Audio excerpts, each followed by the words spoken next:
The Troubles in Northern Ireland were a sectarian war fought over by nationalist Catholics and loyalist Protestants for over 30 years, which reached a turning point when the people of the island of Ireland had enough of the killing and demanded peace in the form of the Good Friday Agreement. To understand the conflict that started the Troubles, you must look back to the first plantation of Ireland. The Queen of England at the time, Mary I, ordered that Catholics in 2 counties in the centre of Ireland be kicked off their lands to make room for Protestant settlers coming from England and Scotland. In the following 100 years, 4 separate plantations would occur, and the majority of Catholic lands would be given to more Protestants who were considered more loyal to the British Crown.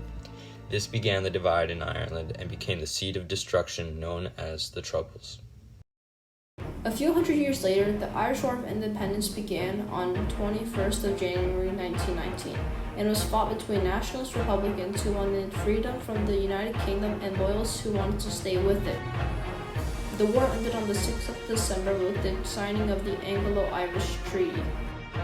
As a result, Ireland was split in 2, with the North staying with the Union and the South becoming a dominion of the British Empire. The peace was short-lived, however, because within a year, a civil war had begun with those who wanted to support the treaty and those that were against it. It ended with a ceasefire in less than a year. In the decades following the wars, Northern Irish laws began to shift in the favor of Protestants and disadvantaged Catholics.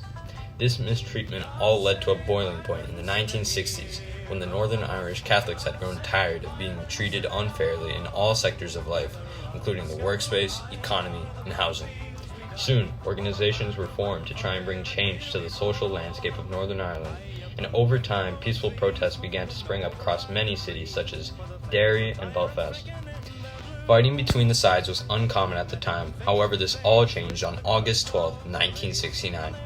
On that day, a 3-day riot occurred in Derry, Northern Ireland, which is now known as the Battle of the Bogside. It began as a protest by the Protestant apprentice boys and quickly escalated into a clash between Catholic nationalists and the Royal Ulster Constabulary, otherwise known as the RUC. After things settled down in Derry, it could be clearly seen that if action was not taken, more deadly fighting would ensue. With no other alternatives, James Gallagher petitioned to London on August 14, 1969 to send the army to Northern Ireland. This became known as Operation Banner and was passed in Parliament on July 31, 1972. The Bogside and Creggan areas were stormed by British troops. At first, the Catholics welcomed the troops and hoped that they would act with more caution. But over the course of a few months, the people began to wish them to be gone because of their violent tactics. The army's presence soon led to even more confrontation with the Catholics, which ultimately led to a worsening of the already existing conflict. As the Troubles worsened, internment, the act of sentencing people to prison without trial, was introduced in Northern Ireland. The policy began on August 5, 1971, when the Northern Irish Prime Minister Brian Faulkner and British Prime Minister Edward Heath agreed to bring it back to try and stop the fighting. I ask those who will quite sincerely consider the use of internment powers as evil to answer honestly this question: is it more of an evil than to allow the perpetrators of these outrages to remain at liberty? Once this was put into effect, anybody who was thought to be acting in a suspicious manner or for the Republican cause could be detained and sent off to one of the many prison camps throughout Northern Ireland. Unfortunately for the Prime Ministers, instead of slowing down the fighting, it actually increased it when the demonstrations against internment began in the early 1970s. This policy was disagreed upon by the Catholics, who saw this as illegal and unfair, and the Protestants, who saw this as a way to protect themselves from attacks. In total, more than 1,900 people were interned. One of the most infamous days in Irish history is Bloody Sunday. On January 30th, 1972, Catholic civil rights marchers held a mass demonstration in Derry, Northern Ireland, to protest internment. Soon, British soldiers arrived at the scene to stop the illegal march by cutting off the roads leading to where the marchers planned to go. As a result, the majority of the crowd turned away and went off towards Free Derry Corner. However, some marchers began to throw stones at the soldiers, and in retaliation, they began to fight back with rubber bullets and water cannons. The small fight went on as usual until the sound of the first shot was heard. The demonstrators scattered and ran towards the rest of the protesters. The soldiers followed suit, and within the next 30 minutes, 13 lay dead on the street of Derry. Bloody Sunday was shocking for everyone.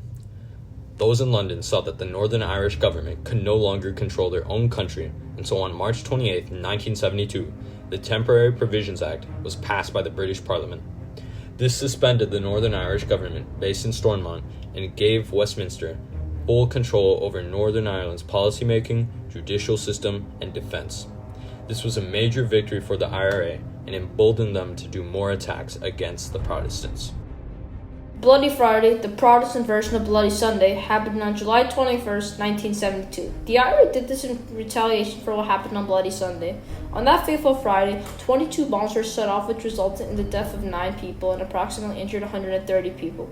This kind of tit-for-tat violence became widespread at the peak of the Troubles during the 1970s. The bombs were set off in metro stations, shopping malls, and buildings. The terrorist attack happened over the span of 1 hour and 20 minutes and had left stains in people's hearts that are still seen to this day. In the 10 days following Bloody Friday, 18 people were killed in Belfast. With that, the British government, then led by Prime Minister Edward Heath, put Operation Motorman into effect on July 31st, 1972. The goal of this operation was to retake and destroy Republican-controlled areas in Northern Ireland. 21,000 British troops, supported by tanks and other vehicles, invaded several Catholic neighborhoods. The Troubles had been dragging on for a long 13 years by 1973, and people were starting to feel tired of it. On Tuesday, March 20th, 1973, a government paper called the Northern Ireland Constitutional Proposal was published in an attempt to bring back more power to Stormont. In the following months, more talks were held until Thursday, June 28, 1973, when the Northern Ireland Assembly election was held.